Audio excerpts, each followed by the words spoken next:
She was pushing a heavy, double-paned wooden window frame on a rusted handcart down Houston Avenue at 5:12 in the afternoon.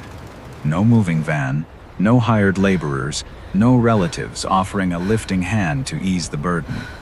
Just a woman with cracked palms gripping the wooden handles of a cart with one squeaking wheel, moving forward 4 feet at a time, stopping every quarter block to catch her breath. Beside her, a boy no older than 7 walked in synchronized silence, carrying a faded blue backpack stuffed to its zipper with all the clothes he owned. The backpack was so heavy it pulled his small shoulders backward with every step he took. A black Cadillac Escalade slowed down 3 blocks behind them in the slow lane of the avenue. The passenger in the rear seat did not instruct his chauffeur to stop because of the struggling woman on the sidewalk. He instructed him to stop because he recognized the faded bronze street sign mounted on the corner telephone pole. He knew that exact block down to the cracks in the curb. He had grown up in the shadow of those decaying brick buildings before he built an empire. Julian Vance had been on an encrypted satellite call for 51 minutes regarding a maritime logistics terminal acquisition in Newark involving 18 warehouses.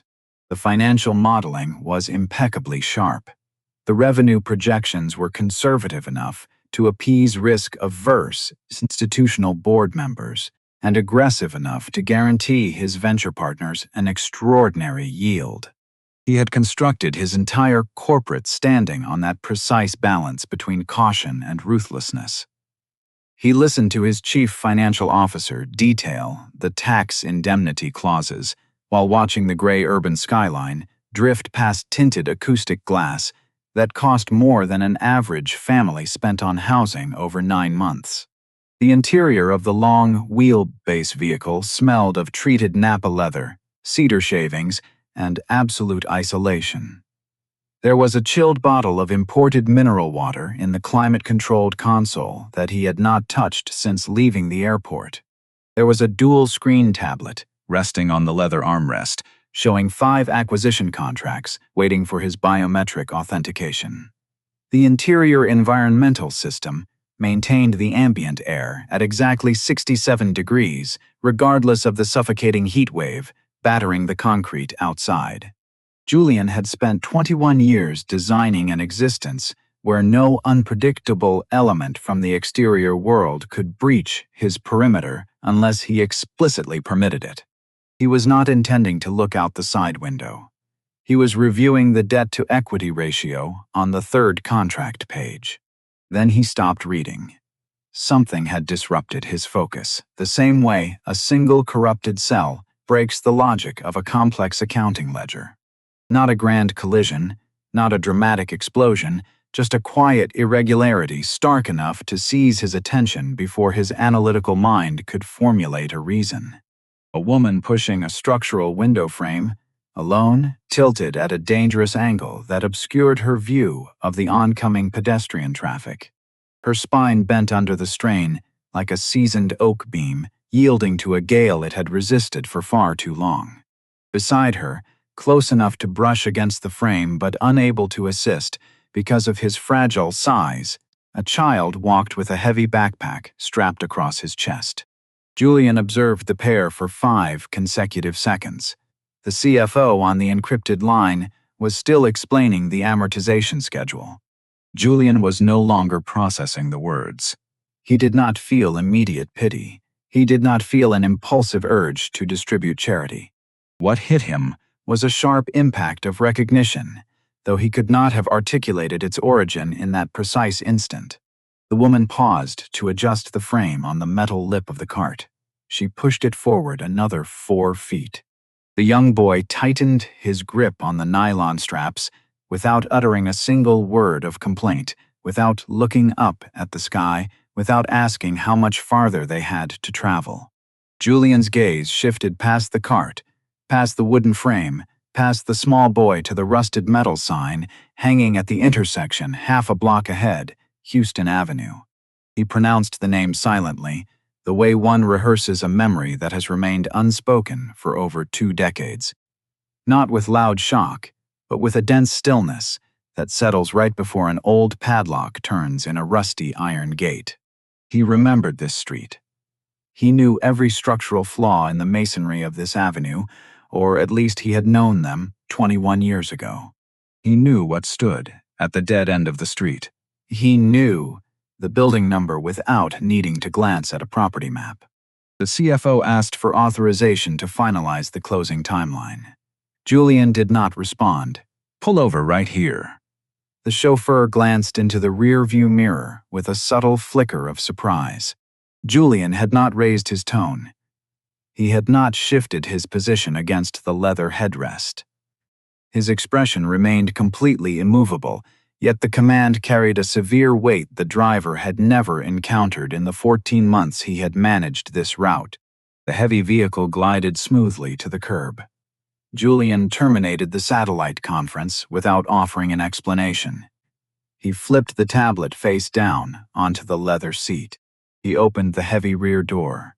The humid afternoon heat rushed into the cabin all at once, carrying the pungent scent of exhaust, damp concrete, and hot asphalt that he had driven past for years without ever lowering his window. He stepped down onto a sidewalk he had not walked upon since he was 23 years old. The woman with the window frame was still pressing forward. She had not turned her head. She had not noticed the luxury SUV pulling to a stop behind her. She had no awareness that an observer stood motionless near the curb. She continued, guiding the cart toward the far end of the block, toward the abandoned structure he already knew was her destination. He did not follow her immediately. He simply stood on the sun-baked sidewalk and watched her advance toward a place that used to define his entire world. Maya Linsey had been pushing that handcart for 14 long blocks. She had departed from a condemned storage yard on 4th Street at 3:35 in the afternoon, with the heavy glass frame strapped to the iron base and her son marching beside her. By the 5th block, the sharp tremor in her biceps had faded into a dull, hollow numbness. Not because the heavy wooden frame had grown lighter, but because her nervous system had stopped sending warning signals to her brain. Her body had moved beyond the phase where exhausted muscles demand rest and entered the state where they simply function out of sheer necessity, because failure was not an option. The window frame was reclaimed solid heart pine with double-paned glass. It weighed 84 pounds. She weighed 131 pounds. She had consumed nothing since 5 o'clock the previous morning, and that meal had been 2 dry slices of wheat toast she had shared with Leo. Because those slices were the last remaining food items in the pantry, and Leo needed his strength for the long walk after his school day ended. The frame was not merely heavy in the way building materials are heavy. It was heavy in the way an anchor is heavy when you are trying to keep a boat from drifting into open sea. Because if she dropped it and shattered the glass, there was no replacement waiting in a warehouse, no backup plan, no delivery truck coming to assist her.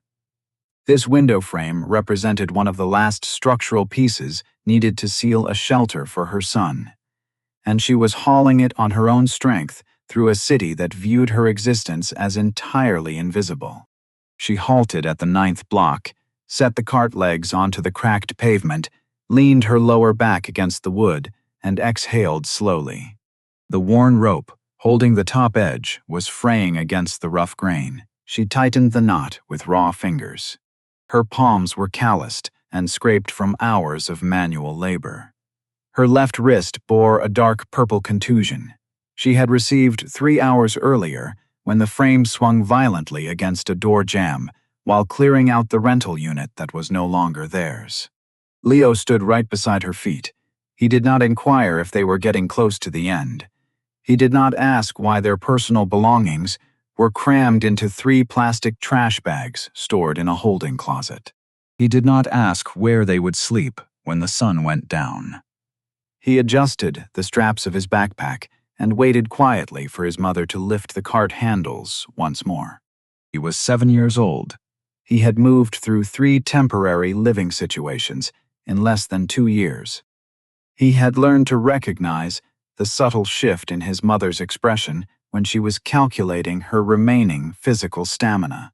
He had learned never to disrupt that silent mental arithmetic. He had discovered that his primary responsibility during these transitions was to remain small, quiet, and prepared to march whenever the command was given. That was not the normal demeanor of a 7-year-old child. That was the conditioned survival strategy of a young human who had learned through repeated disruption that permanence was not something the world freely provided to them. Maya did not know the exact moment Leo had adopted that quiet stoicism. She only knew it had consolidated somewhere between the loss of their second apartment and the temporary stay at her cousin's overcrowded home. And acknowledging that reality was an emotional burden she actively suppressed during the daylight hours. She permitted herself to confront those painful thoughts only at night after Leo's breathing smoothed out in the darkness. That was the only time she allowed the weight of her reality to surface.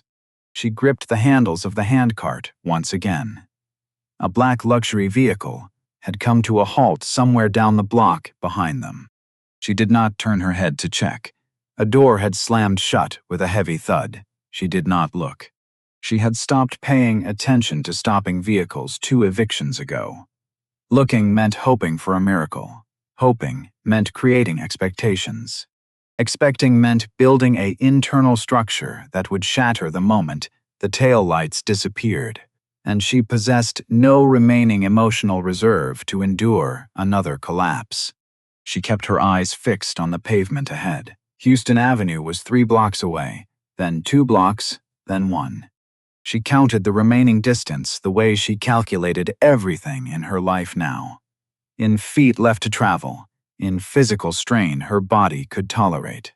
In minutes remaining before the sun dropped below the horizon. 3214 Houston Avenue. Julian read the eroded brass numbers mounted above the double timber doors before Maya reached the curb in front of the building. He did not need to verify the address on a mobile map. He had carried those digits imprinted in his memory since he was 5 years old. It had been his father's workshop, the first place his small hands had learned the scent of freshly planed white oak, the first location where he had realized that raw lumber could be transformed into something capable of protecting a family from the elements. He stood 50 feet behind her on the cracked concrete sidewalk. She had not noticed his presence. She was still struggling with the handcart, shifting its rusted wheel over the broken curb, still pausing to steady her breath, still refusing to look back. The young boy remained at her side, his small fingers wrapped around the strap of his heavy backpack. Julian was no longer observing the structural frame on the cart. He was staring at the structure itself. The building was still standing. That was the primary fact that registered in his mind.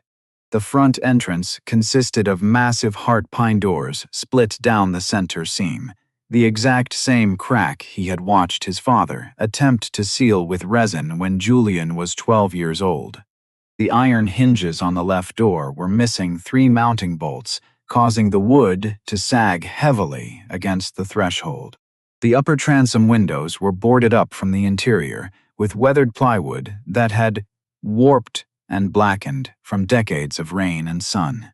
The original maroon paint on the timber frame had faded past recognition into the lifeless gray of unprotected wood that had ceased to be maintained and had simply endured. Yet it remained standing. He had not set foot on this block in 21 years. He had not driven past this intersection, had not looked up satellite views of the parcel, had not permitted anyone in his corporate acquisitions team to mention the address in his presence. He had acquired the municipal tax records 8 years ago through a subsidiary holding company during a routine asset audit of industrial real estate in the county. He had discovered that the title remained registered under his father's estate, with unpaid property taxes accumulating for over 7 years, and the city listing the location as a distressed tax-delinquent parcel scheduled for public liquidation. He had closed the file binder immediately. He had never opened it again. He had convinced himself that his decision was rooted strictly in financial prudence. A dilapidated timber workshop in a declining industrial zone did not meet the internal rate of return metrics required for capital allocation relative to surrounding market yields. That was the professional explanation he had drafted, the clean and unassailable vocabulary of corporate valuation and investment returns. It was not a financial decision. It was the deliberate posture of a man who could not open those double timber doors without picturing his father collapsed over a workbench, and who had determined that leaving the door locked was far less painful than confronting the hollow stillness waiting on the other side. The woman was at the entrance now. She lowered the handles of the cart onto the sidewalk. She looked up at the sagging timber doors. She reached into the pocket of her heavy work jacket and pulled out a key, not a standard brass door key, a heavy iron padlock key. The City Code Enforcement Department had chained the front handles together when the property was seized under the municipal tax lien program. She had purchased the deed at a county tax auction 5 weeks ago. She possessed that iron key, a stamped deed certificate, and nothing else in the world. Julian watched her insert the key into the heavy padlock. He watched her turn her wrist with a sharp click. He watched the rusted chain slide through the iron rings and the timber doors swing inward. She had no idea whose family legacy she had bought at auction. She had no knowledge of who had hand-planed those massive structural roof trusses, or operated the belt-driven saw in the back bay, or sat on the loading dock every Friday evening for 16 years. She did not know that the man standing silently 50 feet behind her had slept in the small office mezzanine above the workshop until he was 22 and had never returned since the day his father was buried. She lifted the handles of the cart one final time. She guided the heavy wooden window frame through the threshold. The child followed closely behind her. The heavy timber doors remained resting open behind them. Julian did not move an inch. He remained standing on the sidewalk, with his hands buried deep in the pockets of his tailored trousers, staring into the shadow of his father's workshop. Unable to step forward. 72 hours before she hauled that window frame down Houston Avenue, Maya had been standing in the narrow galley kitchen of her rented apartment on 8th Street, reading a single page of printed paper she had already reviewed 5 times. The notice had arrived via standard postal delivery. No certified tracking number, no required signature. Just a plain windowed envelope bearing the logo of a property management firm and a brief formal statement indicating that the building had been acquired by an institutional investment fund and all existing tenancy agreements were terminated with a mandatory 30-day notice to vacate. The 30-day countdown was already halfway finished. She had received no prior warning that the property was on the market. None of her neighbors had.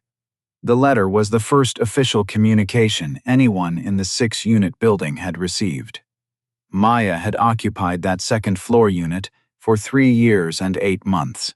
She had signed the lease agreement the month after her husband, David, passed away from an acute cardiac event on a construction site. She had chosen it because the kitchen had a sturdy oak workbench built into the wall, which allowed her to perform small carpentry repairs in her spare hours. She had chosen it because the living room window caught the early morning sunlight, and she believed that natural light would help Leo adapt to the quiet emptiness of a home without his father. She did not know if the morning light actually made a psychological difference, but she needed to believe it did. So she had chosen the apartment as though that detail was critical, and Leo had slept peacefully in that room, and Maya had never questioned whether her choice had made it so. She had requested an extension twice from the property management company. The first attempt was conducted over the phone. The management line routed to an automated answering service stating the office was closed and instructing callers to leave a voice message. She left a detailed message outlining her situation. No representative ever returned her call. The second time she traveled in person, she took 2 transit buses across town to a suburban commercial park, where an administrative worker behind a glass barrier informed her that extensions were strictly prohibited under the new owner's redevelopment mandate. The worker pronounced the phrase redevelopment mandate with the detachment of someone reading an equipment manual, completely indifferent to the human lives affected by the words. Maya returned to her apartment. She sat at the narrow kitchen table. Leo was attending his 2nd grade class. The space was utterly silent. She looked at the walls she had carefully maintained for nearly 4 years and began compiling an inventory of what could be carried away on foot. In the United States, hundreds of thousands of eviction notices are filed annually across urban centers. Single mothers face displacement at nearly double the rate of any other demographic group. The average duration between an eviction filing and physical removal by law enforcement is less than 3 weeks. For young children, the disruption extends far beyond the physical loss of a bedroom. Children who experience residential instability before the age of 8 exhibit significantly higher rates of chronic stress, academic disruption, and respiratory issues linked to substandard housing conditions. The legal system keeps no longitudinal records of where these families relocate once their belongings hit the pavement. Maya was not a statistical entry on a research report. She was a mother sitting at a wooden table holding a ballpoint pen, but the statistics encompassed her environment like the ambient air pressure. They dictated the reality she navigated, whether she reviewed the demographic charts or not. She initiated her list with the non-negotiables: Leo's clothing, Leo's asthma nebulizer machine, and the 2 remaining medicine canisters. Her personal identification cards, her late husband's iron handplane, and the original deed document she had secured at the county courthouse. Then she listed the possessions that had to be abandoned. The heavy maple dining table her father had built for her wedding, far too dense for a single person to transport. The wooden bunk bed frame she had constructed for Leo when he turned 5, assembled piece by piece on her knees with hand tools. The small workbench in the kitchen, with the uneven leg that she had stabilized, using a hand-carved cedar wedge 3 years ago, which had held completely firm ever since. The small wedge still serving its purpose, still solving a structural problem with what little material she had available. She had been forced to sell her pickup truck 5 months prior.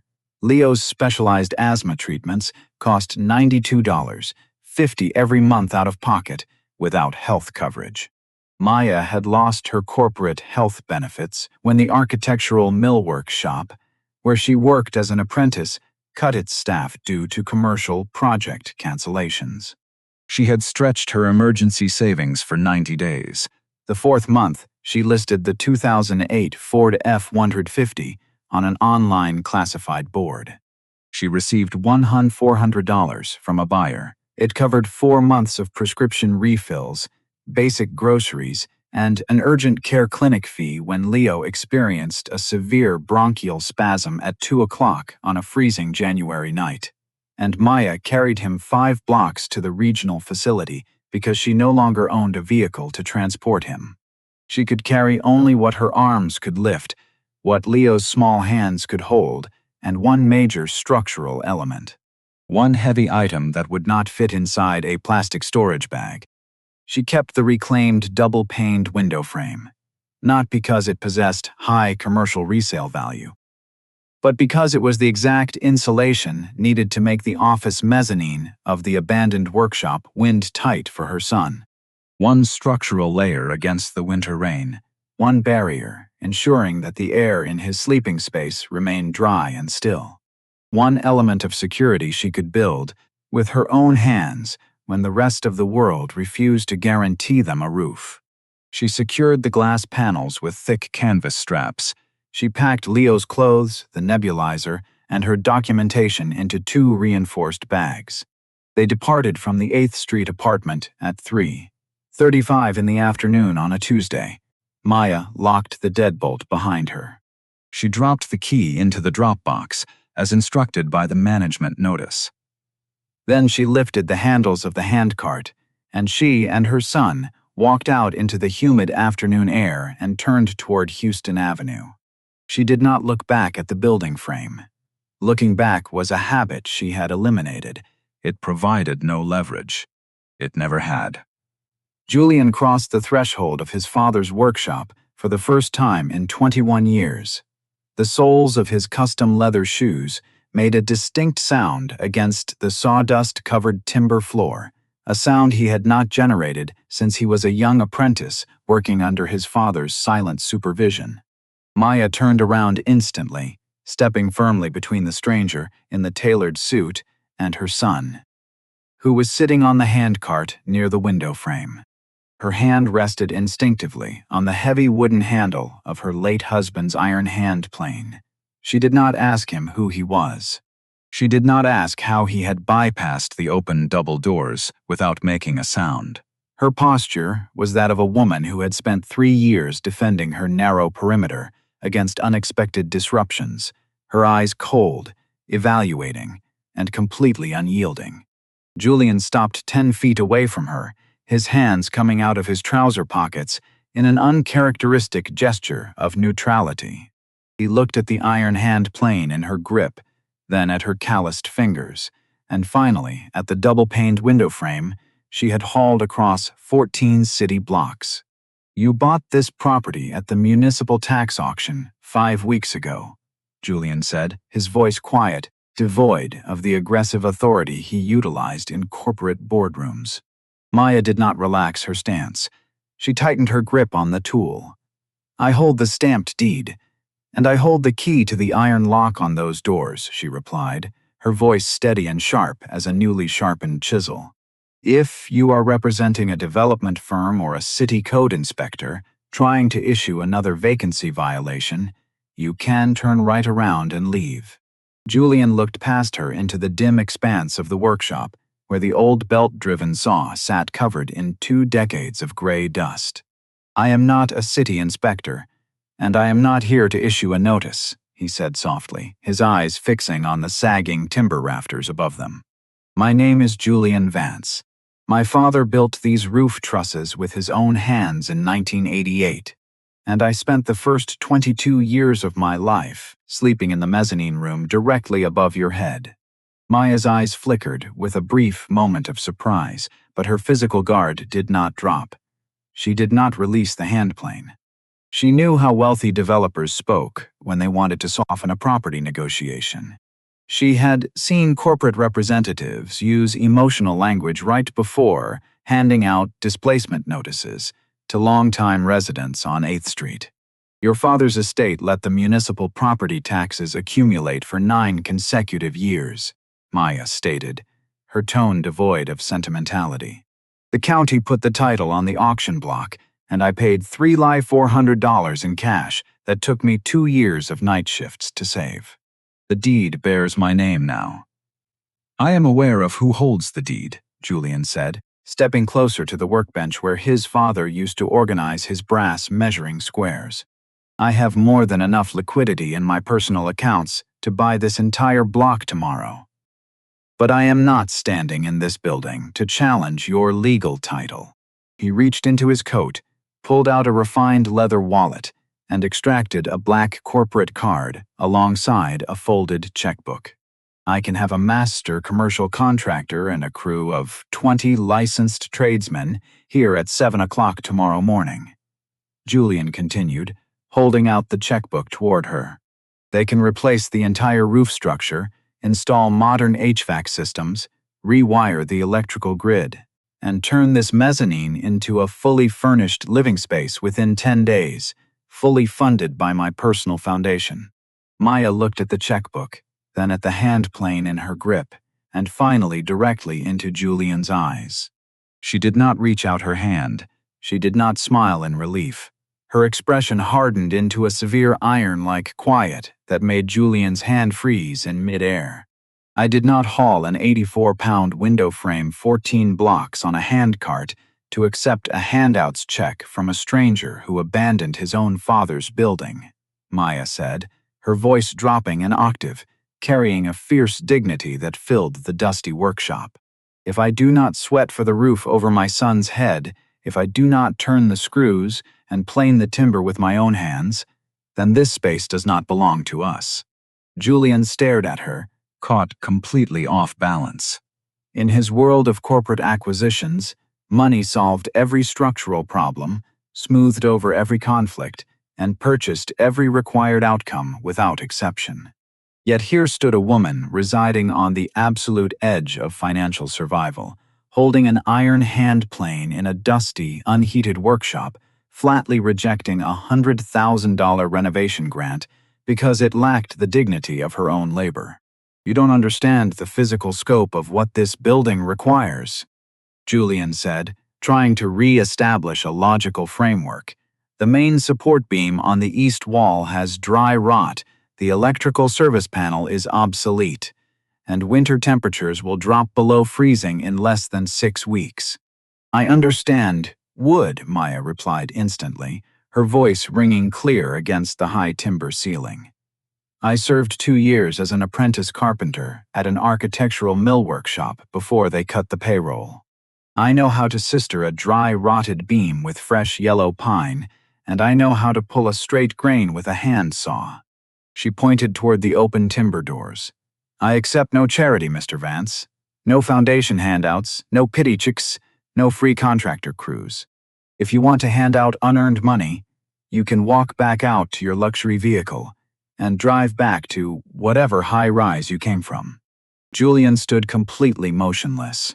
Her words did not offend him. They struck him like a physical blow to his sternum, echoing with an exact cadence he had not heard in 21 years. His father had spoken those exact words to a city bank manager in 1999 when offered a high-interest refinancing loan to cover the workshop's operating costs. "If I did not shape the timber with my own hands, it isn't mine to keep." The memory flooded back with devastating clarity, dissolving the cold, transactional armor Julian had worn since entering the corporate real estate sector. He looked at Maya's worn work boots, her calloused hands, and the small boy sitting quietly beside the handcart, folding his small socks with meticulous discipline. He realized in that precise instant that offering this woman unearned money was not an act of generosity. It was an insult to her dignity and her capability as a master craftsperson. He slid the checkbook back into his coat pocket. He closed his leather wallet. He adjusted his posture, looking at her not as a wealthy benefactor addressing an eviction victim, but as a project director addressing an experienced subcontractor. "Vance Logistics is constructing a 40,000 square foot administrative terminal in the industrial district," Julian said, his tone shifting completely into a crisp, professional register. "The architectural blueprints call for custom reclaimed heart pine paneling and hand-mitered oak door frames for the executive suite." He stepped over to the main workbench and tapped his finger against the raw timber surface. "I have been looking for an independent millwork subcontractor who understands solid wood joinery and can execute traditional hand planing," Julian continued, looking directly at Maya. "The contract pays $48.50 an hour, plus an advance material draw for shop tooling and lumber inventory." Maya narrowed her eyes, assessing the proposition with extreme caution. "Is this a real commercial contract? Or is this just another disguised charity project designed to make you feel better about your past?" "The architectural specifications are filed with the county building department, and the installation deadline is firm," Julian stated, meeting her gaze without flinching. "If your joinery fails the structural tolerance test by even a 1/16 of an inch, my quality control inspector will reject the shipment without pay." He pointed to the old belt-driven machinery in the back bay. "You supply the labor. You restore this shop's machinery to operational status, and you execute the millwork according to the blueprint specifications. I supply the commercial contract. Maya evaluated his words for 10 long seconds, measuring the sincerity in his posture against the severe reality of her financial situation. $48. $50 an hour was a legitimate master carpenter's wage. It was an opportunity earned through her trade skills, not a pity grant handed down from a windowed vehicle. She lowered the iron hand plane onto the workbench. She wiped her dust-covered palm against her work trousers. I will review the architectural blueprints tonight, Maya said, extending her hand toward him. If the specs are clean and the lumber draw is paid upon delivery of the first mock-up, we have a commercial agreement. Julian took her calloused hand and shook it with a firm, professional grip. The blueprints will be delivered at 7 o'clock tomorrow morning. The blue-printed architectural plans arrived at precisely 7:00 the following morning, delivered in a heavy cardboard tube by a courier. Maya unrolled the technical drawings across the worn workbench, anchoring the thick sheets with her husband's iron hand plane and a heavy brass square. The specifications demanded meticulous precision. 120 reclaimed heart pine wall panels, hand-mitered tongue and groove joinery, and custom white oak casing for executive portals, all required to pass a strict tolerance metric within a 32nd of an inch. She did not waste a single minute celebrating the contract. She tied her hair back, pulled on her leather work gloves, and began inspecting the dormant machinery in the rear bay of the workshop. For 6 straight days, the physical sound of relentless labor resonated from 3214 Houston Avenue from dawn until long after the street lamps flickered to life. Maya restored the vintage belt-driven table saw, replacing frayed leather drive belts, greasing dry iron bearings, and aligning the steel arbor until the blade spun without a fraction of a wobble.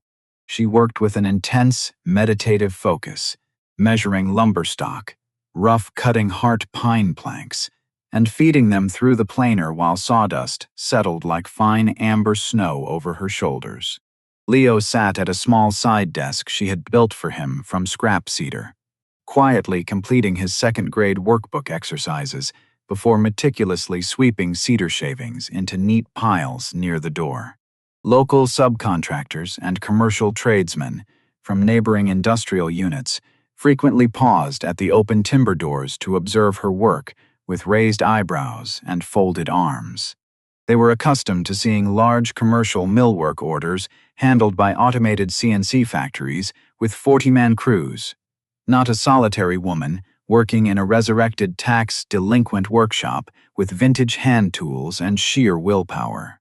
Some dropped casual remarks about the impossibility of a single craftsperson meeting a commercial delivery deadline, while others openly questioned whether her hand-cut joinery could pass the stringent quality control inspections required for Julian's executive terminal. Maya heard every whispered doubt, but she never paused her hand plane. She let the smooth glass like ribbons of shaved pine curling off her workbench serve as her only answer. By the second week, Julian began arriving at the workshop every Tuesday and Saturday evening after his corporate headquarters closed. He shed his tailored blazer, rolled his Oxford sleeves above his elbows, and silently picked up a sanding block or a broom. He did not attempt to instruct her on woodworking techniques, nor did he offer patronizing suggestions. He simply worked as her apprentice, holding long lumber planks steady as she fed them into the jointer, hauling heavy bags of saw waste to the curb, and learning how to read the grain direction of raw wood under her patient direction. In those quiet hours filled with the scent of cedar and pine, the artificial distance between a billionaire developer and a former eviction victim completely dissolved, replaced by the quiet mutual respect of two humans bound by physical effort. The climax arrived on a bleak Thursday evening in mid-November, when an unseasonable gale swept across the region, bringing torrential rain and severe wind gusts reaching 55 miles per hour. At 11:14 p.m., as Maya was inspecting the final batch of finished heart pine panels stacked neatly in the central bay, a sudden, violent structural groan echoed from above. A massive gust of wind struck the exposed eastern side of the building, dislodging 3 warped plywood boards covering the upper transom windows and cracking an aged collar beam near the roof ridge. Rain began pouring through the breached roof, cascading down the exposed brick wall directly toward the stacked commercial lumber that represented 2 weeks of non-stop labor. If that reclaimed heart pine absorbed the rainwater, the wood would warp, ruining the joinery tolerances and destroying the commercial contract that secured her family's future. Maya did not panic or hesitate for a single second. She threw a heavy canvas tarp over the stacked panels, secured its edges with iron clamps, and immediately dragged an extension ladder to the center of the bay. She grabbed a heavy claw hammer, a box of 4-inch steel framing nails, and 2 pressure-treated 2x4 timbers she had saved for structural bracing, climbed 20 feet up into the dark, rain-swept ceiling rafters. She wedged her boots against the slippery iron trusses, her body fighting the cold wind, howling through the broken transom. With the storm battering the outer timber frame, Maya raised the heavy 2x4 timber against the cracking collar beam, holding the structural weight in place with her shoulder, while driving 4-inch steel nails through the wood with powerful, rhythmic hammer blows. Rain soaked through her work jacket, chilling her skin, but her focus remained absolute, her muscles executing the emergency repair with relentless accuracy. Down below, the heavy front doors burst open with a crash as Julian rushed into the workshop, having driven through the storm after receiving a high-wind structural alert for the neighborhood. He looked up into the shadowy ceiling bay and saw Maya suspended 20 feet in the air, her silhouette framed by flashing lightning as she drove the final steel nail into the bracing timber, stabilizing the entire roof ridge against the gale. Julian instantly secured the base of the ladder, shouting over the roar of the thunder to offer support. "I'm clearing the upper drainage line," Maya called down through the darkness, her voice completely firm despite the dangerous wind. "Grab the second canvas tarp from the office workbench and secure the bottom edge of the panel stack." Julian did not hesitate. He scrambled across the sawdust-covered floor, grabbed the heavy canvas, and pulled it tight over the lumber, driving iron weights onto the corners just as a fresh wave of water hit the floorboards. For 45 grueling minutes, the billionaire developer and the master carpenter worked side by side in the dark, rain-soaked workshop, nailing temporary plywood sheets over the breached transom, diverting water away from the machinery with heavy rubber squeegees, and securing the structural integrity of the roof ridge. When the eye of the storm finally passed at 12:40 a.m., leaving only a gentle patter of rain against the glass, the workshop remained completely dry in its central bay. The reclaimed heart pine panels were entirely untouched, their hand-mitered edges pristine, dry, and ready for installation. Maya climbed down the ladder, her boots hitting the timber floor with a heavy thud. Her hair was drenched, her clothes were soaked with rainwater, and her hands were covered in dark grime and cedar dust, but her posture was completely upright. Julian stood near the workbench, his expensive shoes ruined by mud, his shirt soaked through, breathing heavily as he looked at the secured stack of commercial lumber and then at her face. "The roof structure held," Julian said, a genuine smile breaking across his tired face. "Your emergency bracing saved the entire commercial shipment." Maya wiped the rainwater from her brow with the back of her gloved hand, looking up at the freshly nailed collar beam, holding the ceiling steady. "The wood held because it was joined properly," she stated quietly, her voice ringing with deep, unshakable pride. "When you build something with the right tolerances, it survives the storm." The installation of the reclaimed heart pine paneling at Vance Logistics headquarters took place on a crisp Saturday morning in late November. The quality control inspectors spent 3 hours measuring the mitered joints with digital calipers, testing the surface smoothness, and evaluating the structural alignment against the architectural blueprints. Every single panel passed inspection with zero margin of error, setting a new benchmark for custom millwork across the company's regional developments. Maya was paid her full contract balance of $18,620 upon completion, receiving her payment not as a grant or an act of charity, but as an earned commercial settlement for exceptional craftsmanship. With her earned capital, Maya legally finalized her purchase of 3214 Houston Avenue, clearing all remaining municipal liens and registering the business under a new brass plaque fixed beside the double timber doors, Houston Timber and Joinery Co. She completely restored the interior spaces, turning the office mezzanine into a bright, warm, 3-bedroom home for Leo, featuring hand-carved cedar furniture and soundproof double-paned windows.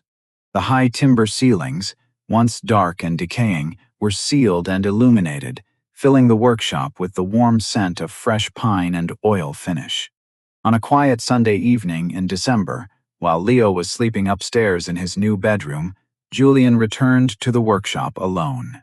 He walked over to the vintage belt-driven planer in the rear bay, kneeling on the timber floorboards where his father had spent decades shaping wood.